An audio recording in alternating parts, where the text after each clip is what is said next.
పాప జ్ఞానేశ్వరి ఈ రోజుకి అదృశ్యమయ్యి 11 రోజులు కావస్తుంది. ఈ కేసులో కూడా ఇప్పుడు వరకు కూడా ఎలాంటి పురోగతి కనిపించలేదు.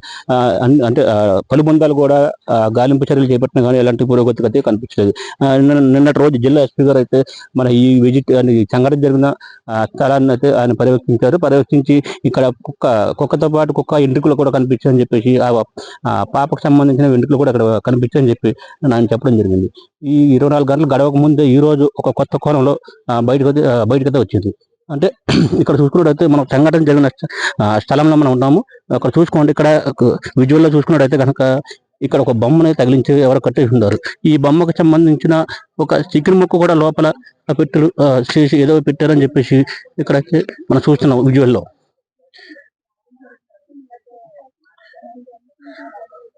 అది ఎవరైనా పెట్టారా లేకపోతే ఇది కావాలని చేశారా, అది ఎవరైనా ఏ కోణంలో చూడాలని కూడా, అంటే ఇది నన్ను అమావాస్య జరిగిన 24 గంటల తర్వాత ఇలా పెట్టడం ఏంటి అనేది కూడా ఇక్కడ గ్రామస్తులు ఆందోళన చెందుతున్నారు. మనతో పాటు ఇక్కడ అనేక మంది కూడా కొంతమంది గ్రామస్తులు ఉన్నారు, వాళ్ళతో కూడా మాట్లాడే ప్రయత్నం చేద్దాం. బట్టి దీన్ని మనం ఎలా చూడొచ్చు? ఎవరైనా కావాలని చేసినట్టు అంటే చేసి ఉంటారా, లేదంటే ఇది ఏ కోణంలో చూడొచ్చు అంటారు?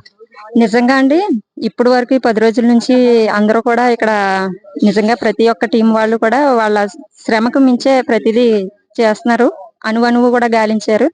నిజంగా ఈ రోజు నేను అనుకునేది ఏంటంటే, ఈ బొమ్మలు కట్టడం ఏదో క్షుద్ర పూజలు అలా అని కాదు, కానీ ఈ టాపిక్ ని డైవర్ట్ చేయాలి అలా అని నేను అయితే మాత్రం అనుకుంటున్నాను. క్షుద్ర పూజలు అన్నది ఈ మారుతున్న జనరేషన్ లో అలాంటి ఉండదని నా ఉద్దేశం. మరి మేమైతే సిటీలో పుట్టి పెరిగాను, ఇప్పుడు వచ్చి ఇలాంటివి నేను ఎక్కడా చూడలేదు. ఇప్పుడు ఉంటాయని కూడా నేను అంత నమ్మట్లేదు. అంటే ఉంటాయి, కానీ మరి ఇలాంటి జనసంచారం ఉన్న చోట ఇలాంటివి ఉంటాయని మాత్రం నేను తక్కువగా ఉంటాయని అనుకుంటున్నాను. అలా కాదు, నిన్న ఇదే ప్లేస్ లో జిల్లా ఎస్పీ సంఘటన పరిశీలించి కూడా ఇక్కడ కుక్క వెంట్రుకలతో పాటు పాప వెంట్రుకలు కూడా కనిపించినట్టుగా ఆయన నిన్న తెలిపారు కదా, దీన్ని మీరు ఎలా చూస్తారు? అదండి, ఈ టాపిక్ ని డైవర్ట్ చేయడం కోసమే మరి ఎవరైనా కట్టారేమో అని నేను అనుకుంటున్నాను. నా ఉద్దేశం అయితే అదండి. నిజంగా పాప అయితే ఇప్పటి వరకు క్షేమంగా వస్తుందనే నేను నమ్మాము.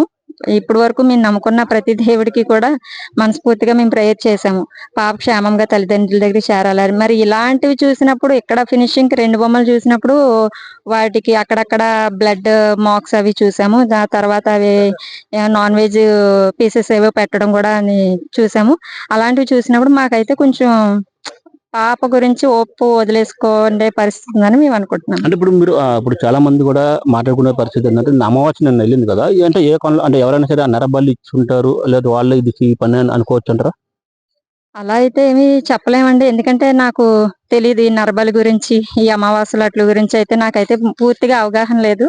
మరి అవగాహన లేని దాని గురించి మాట్లాడుకోవడం అన్నది అప్పుడు ఏంటంటే ఈ సంఘటన జరిగి నేటికి 11 రోజులు పూర్తి అవుతుంది కదా, ఈ 11 రోజులు ఈ రోజు పెట్టడం వల్ల దీన్ని అలా చూడొచ్చు అంటారు? 11 రోజులు అదే అండి. 11 రోజులు అంటే పాప వచ్చేస్తుంది, ఎవరో తీసుకెళ్లి ఉంటారు, లేకపోతే పిల్లలు లేని వాళ్ళు, లేకపోతే ఎవరైనా కావాలని కిడ్నాప్ చేసిన వాళ్ళు ఎవరో ఉంటారు అనుకున్నాం. కానీ ఇలా పెట్టడం వల్ల మాకు కూడా, మేము కుటుంబానికి పరామర్శించడానికి పార్టీ తరపు నుంచి వచ్చాం, మాకు కూడా భయంగా ఉంది. అంటే పాప వస్తుందా రాదా అన్న కూడా ఆలోచన ఈ బొమ్మలు చూసిన తర్వాత మాకు కూడా భయం వేస్తుందండి. ఇది మనతో మరి ఇంకొకరు ఉన్నారు, వాళ్ళతో కూడా మాట్లాడే ప్రయత్నం చేద్దాం. చెప్పండి, మీరు దీన్ని ఎలా చూస్తారు? నమస్తే అండి, నా పేరు మాలతి, కాకినాడ రూరల్ నుంచి వచ్చాను. పవన్ కళ్యాణ్ గారి ఆదేశాల మేరకు చాలా గట్టి గాలింపు చర్యలు జరుగుతున్నా సరే, ఆ కోణంలో పక్కన ఇలా కంచికి ఇలా బొమ్మలు కట్టి ఉండడం అనేది అది నమ్మదగ్గ విషయం కాదు. అది ఎవరిని బెదిరిద్దామనా, ఎవరికి ఏం సందేశిద్దామనేది అది కట్టిన వాళ్ళకే తెలియాలి.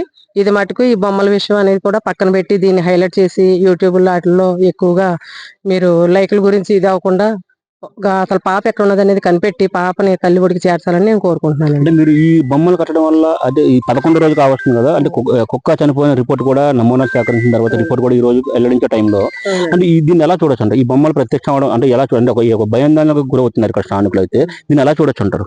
ఈ బొమ్మలు కట్టింది ఎవరు అనేది ఏంటంటే, ఇప్పుడు ఇలాంటి రోజుల్లో ఇలా మూఢనమ్మకాలు అన్ని కూడా ఎవరు నమ్మడం లేదండి.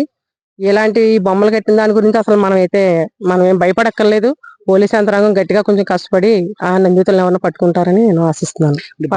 పవన్ కళ్యాణ్ గారు కూడా మొన్న ఆదేశాలు కూడా ఇచ్చారు, ముమ్మరంగా గాలింపు చర్యలు చేపట్టి పాప ఎక్కడ సరే ఆచూకు కనుక్కొని తల్లికి అప్పగించాలని చెప్పేసి కూడా ఒక ఆదేశాలు ఇచ్చారు కదా, దాన్ని మీరు ఏం చెప్తారు పవన్ కళ్యాణ్ గారు? ఆయన చెప్పక ముందు నుంచి పోలీస్ యంత్రాంగం కష్టపడి జల్లెడ వేసి పాపని జల్లెడ వేసి పట్టుకుందామని అందరూ కూడా గాలిస్తున్నారు. కానీ ఆయన ఆదేశాలు ఇచ్చిన తర్వాత ఇంకా కొంచెం గట్టిగా ప్రయత్నిస్తున్నారు. పాప దొరుకుద్దని మేము ఆశిస్తున్నామండి. ఓకే అండి. ఓకే, ఇది మన తుని మండలము సిఎస్ అగ్రహారంలో సంబంధించిన పాప చిన్నారి జ్ఞానేశ్వరి సంబంధించిన సంఘటన స్థలంలో మనం ఉన్నాము. ఈ రోజు 11వ రోజు కావడంతో ప్రత్యక్షంగా ఇక్కడ 2 బొమ్మలు అయితే ఎవరో ఒక తోటలో కట్టేసి వెళ్ళారని చెప్పేసి అంటున్నారు. కానీ ఇలాంటి రోజుల్లో కూడా ఈ కంప్యూటర్ సైన్స్ ఉన్న టైంలో కూడా ఈ దయ్యాలు ఈ మూఢనమ్మకాలు అని చెప్పి కూడా ఇక్కడ స్థానికులు కొంతమంది చెప్తున్నారు. అయినప్పటికీ కూడా ఇక్కడ మేము ముఖ్యంగా ఎక్కడైతే సంఘటన జరిగిందో అదే సంఘటనలో కూడా 2 బొమ్మలు వేలాడదీయడము, అలాగే ఆ బొమ్మలకు కూడా బ్లడ్ తో పాటు ఆ చికెన్ ముక్కలు కూడా పెట్టడం కూడా అది విరుద్ధం అని చెప్పేసి కావాలని చేస్తున్నారు. దయచేసి సోషల్ మీడియాలో ఇటువంటి స్ప్రెడ్ ఒక బ్యాడ్ న్యూస్ అనే ఫేక్ న్యూస్ అనేది స్ప్రెడ్ చేయొద్దని చెప్పేసి ఇక్కడ స్థానికులు చెప్తున్నట్టు పరిస్థితి. ఇది తాజా పరిస్థితి. ఒక స్టూడియో.